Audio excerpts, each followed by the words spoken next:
Spring is nearly upon us. The weather is getting so much better, so a lot of people are going to get back out there hitting the road and start running again. Whether you're a hobby runner, you like to do races, 5Ks, marathons, or you're an advanced triathlete who's competitive, or whether you just have a kid maybe who's in track and field, and that starts up pretty soon too, these videos this month are going to be for you. We're going to talk about proper warm-ups for running, injury prevention for running, exercises to help with running, and then maybe even when to seek care if you do have an injury that's just lingering and you can't take care of it on your own. Today's video is going to be about warm-ups. Now, warming up is something that a lot of people don't like doing, but it is a crucial part to injury prevention later down the road. If you get the muscles warm, you prepare them for activity, they are a lot less likely to seize up, have problems, get knots, adhesions, get pulls, hamstring issues, shin splints. All of that can be helped be mitigated by simple warming up. And your warm-up doesn't have to be this crazy long thing. It doesn't have to be a 10, 15, 20-minute warm-up, right? Just a nice 5-minute dynamic warm-up going through 5 or 6 different motions can help you set the road for success. Now, before we get into what those motions look like, I do want to kind of break down dynamic versus static warm-up. For a long time, static warm-up was kind of the standard. It was the static stretching. You know, let's bend down, let's touch our hams, touch our toes, let's stretch the hamstrings for a while, let's hold a quad stretch for 45 seconds, 30 seconds, whatever it is, and just do these really kind of cold, static, non-movement related warm-ups. Now, studies have shown that that is not the way that we should warm up before activity. Save your static stretching for after your activity. A lot of studies have come out and shown that you get reduced power output, you get reduced stability, and reduced muscle activation when you start with really long, kind of intensive static stretching warm-ups. So we're going to move to dynamic warm-ups. Those are warm-ups that basically just incorporate movement into stretching at the same time. So you're not going to hold a movement or hold a stretch for 60 seconds or anything. You're just going to do a series of movements for 30 to 60 seconds. The first movement that I really like for warming up with running is just a dynamic quad stretch. And it's super easy to do. It's just the variation of this. You just come back, you pull that quad back, and then we just take a step forward, and then we grab the other one. And we hold that, we take a step forward, and we grab the other one. And we just keep doing that back and forth. Just grab it, hold it,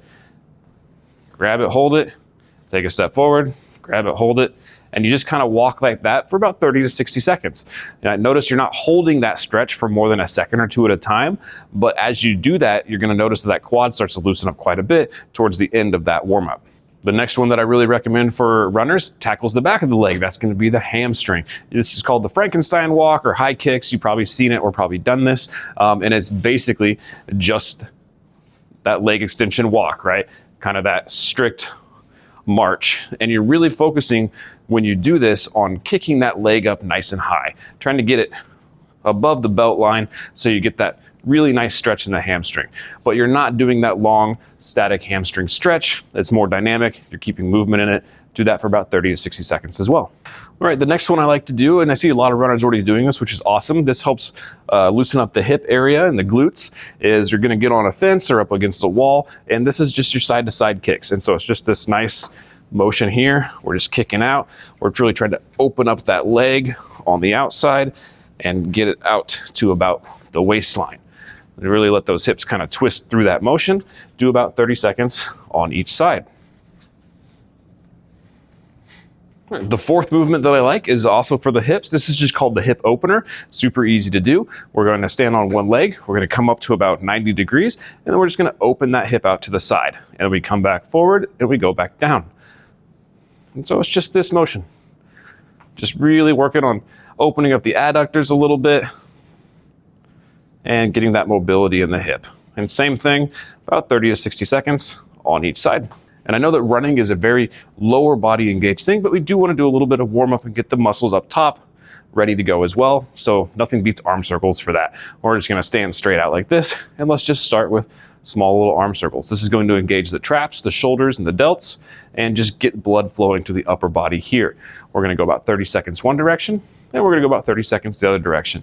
You can vary the size of the circles that you're doing as well. I like to start small for about 10-15 seconds, and then kind of work your way into some bigger ones.